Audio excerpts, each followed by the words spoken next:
রাষ্ট্রের সম্পদ যারা নষ্ট করে তারা জালিম। রাষ্ট্রের সম্পদ রক্ষা করা আমাদের প্রতিটি মানুষের জন্য ইমানি দায়িত্ব। যদি আপনি মুমিন হন, যদি আপনি মুসলমান হন, তাহলে আপনার ইমানি দায়িত্ব হচ্ছে রাষ্ট্রের সম্পদ রক্ষা করা। বাঙালি জাতির আনন্দের দিন হয়েছেন 2024, অনেকেই মনে করেন।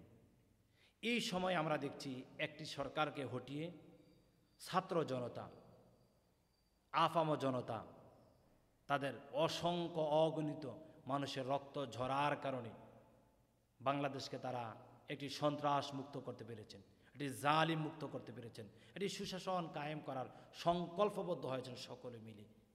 এই সময় আমরা যারা কাজ করছি, আমরা যদি দেশের সম্পদকে যদি বিনষ্ট যদি করে দেই, তাহলে কিয়ামতের ময়দানে আমরাও জালিম হিসাবে আল্লাহ তাআলার কাঠগড়ায় দাঁড়াতে হবে। দেশের সম্পদ রক্ষা করা আপনার ইমানই দায়িত্ব। আপনি কি ভেবেছেন গণভবনের সম্পদগুলো নিয়ে আপনি সফল হয়ে যাবেন? আপনি ভেবেছেন অন্যান্য যারা দল করত, যারা উপদল করত, তাদের বাড়ি গাড়ি, তাদের ব্যাংক ব্যালেন্স, তাদের কলকারখানা সব কিছু ভেঙে তছনছ করে দিয়ে, চুরমার করে দিয়ে আপনি সফল হবেন? কখনো নয়, কখনো নয়। ইসলাম এটাকে কখনো প্রমোট করে না। এটি রাষ্ট্রের সম্পদ, এটি ব্যক্তির সম্পদ, এটা হচ্ছে হাক্কুল ইবাদ, বান্দার হক, কখনো নষ্ট করা যাবে না। যারা বান্দার হক নষ্ট করে তারা জালিম, তারা স্বৈরাচার।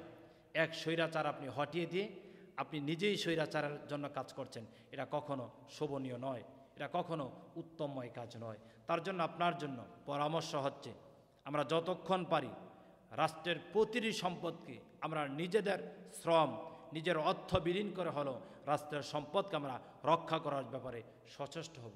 যদি রক্ষা করার ব্যাপারে সচেষ্ট যদি না হতে পারি, যদি রক্ষা যদি না করতে পারি, যদি আমার মাধ্যমে আপনার মাধ্যমে যদি আমরা যদি জুলুমবাদ যদি করি, তাহলে তাদের মতনই আমরা হয়ে গেলাম। এটা কখনো করা যাবে না। এটা থেকে আমাদের বিরত থাকতে হবে। আমরা অবশ্যই রাষ্ট্রের প্রতিটি ইঞ্চি, প্রতিটি সম্পদ, প্রতিটি বালুকণাকে আমরা হেফাজত করব। কেননা এগুলো আমাদের সম্পদ, এগুলো বহিরাগত কোনো মানুষের সম্পদ নয়।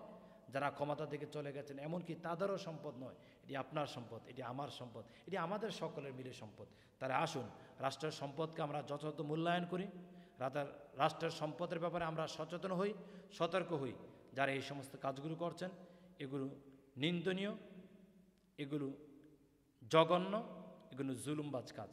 আল্লাহ তাআলা আমাদের সকলকে রাষ্ট্রের সম্পদ হেফাজত করার ব্যাপারে দায়িত্বশীল হিসাবে কাজ করার তৌফিক দান করুক। আল্লাহুম্মা আমিন।